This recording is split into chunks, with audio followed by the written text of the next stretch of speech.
I believe in God our Father. I believe in Christ the Son. I believe in the Holy Spirit.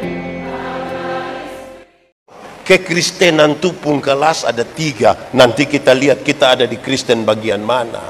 Pertama, Kristen yang pertama itu beragama tapi tidak beriman.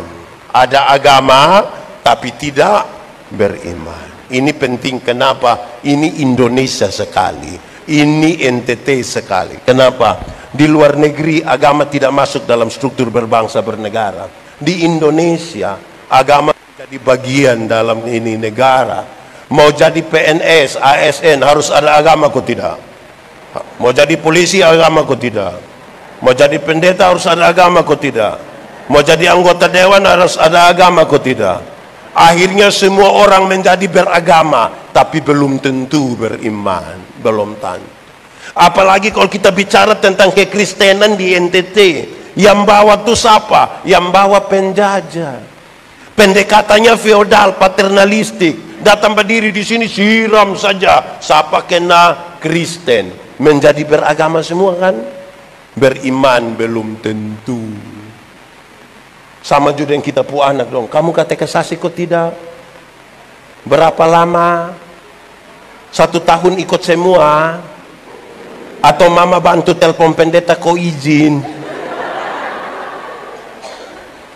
Semua menjadi beragama tapi belum tentu beriman. Satu baptis semua baptis. Padahal dia kasih tahu biar Pak Pendeta, kita semua sudah tinggal nenek sah. Ini nenek sah. Nenek nilai sedikit mati, jadi bapak baptis memang sebelum dia mati. Menjadi Kristen toh, tapi beriman belum tentu. Itu kekristenan yang kelas paling bawah. Ada agama tapi belum tentu beriman. Itu tidak mungkin melengket dengan Tuhan, tidak mungkin.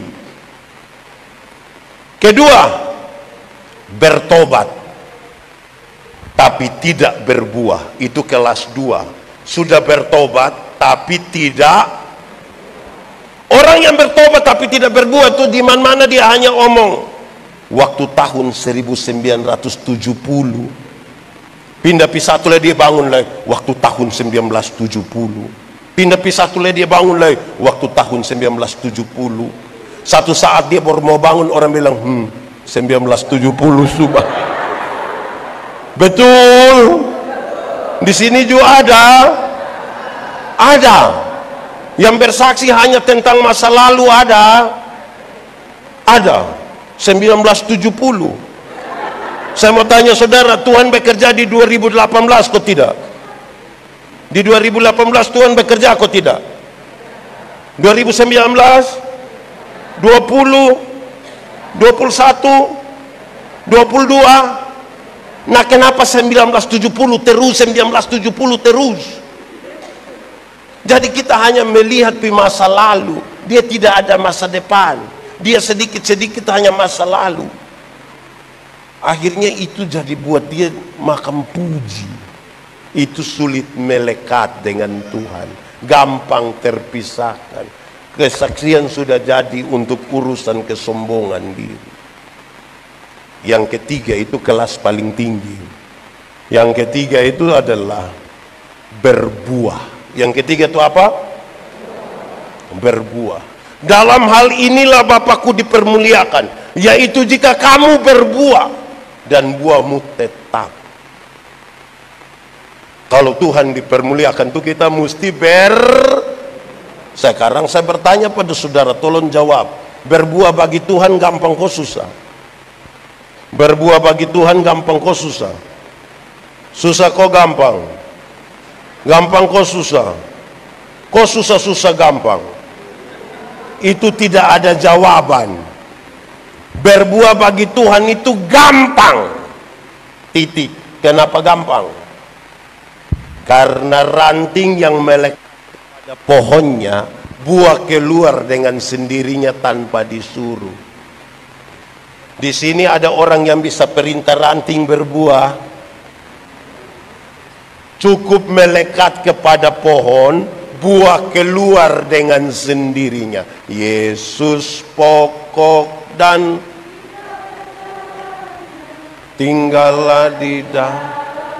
Sekali lagi,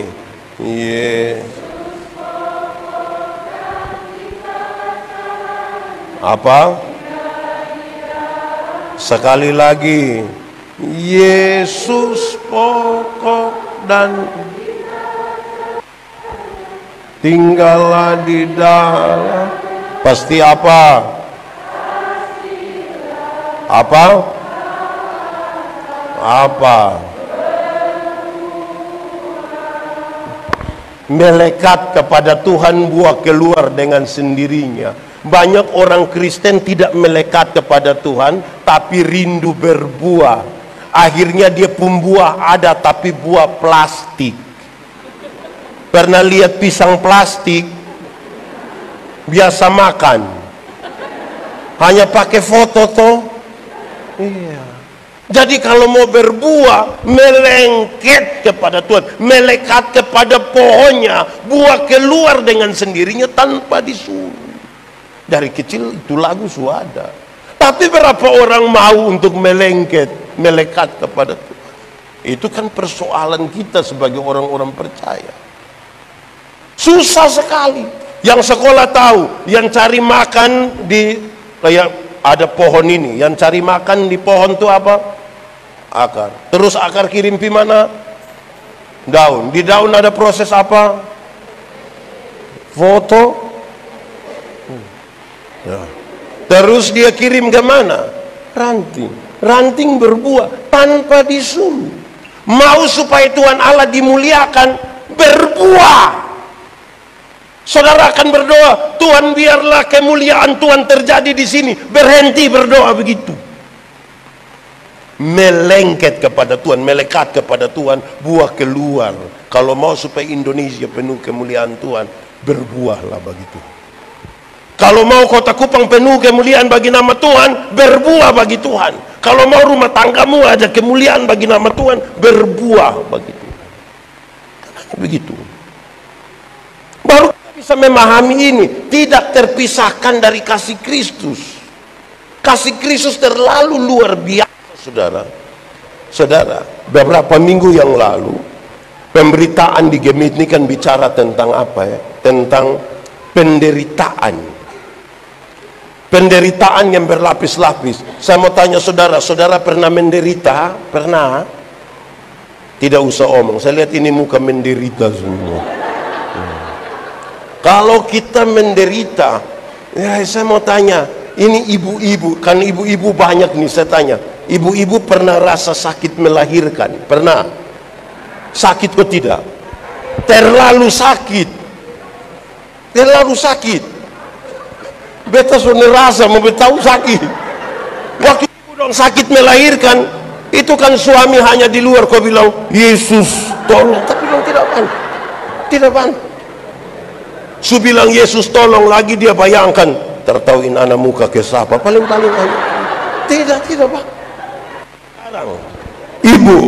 Ibu pernah sakit melahirkan. Sekarang saya mau tanya, ibu bisa cerita dia pun sakit? Bisa cerita? Bisa cerita sakit melahirkan seperti apa? Tidak bisa kan? Persis ketika saudara makan satu makanan yang paling enak. Katakanlah saudara makan bakso, itu bakso paling enak. Pernah makan bakso? Di mana?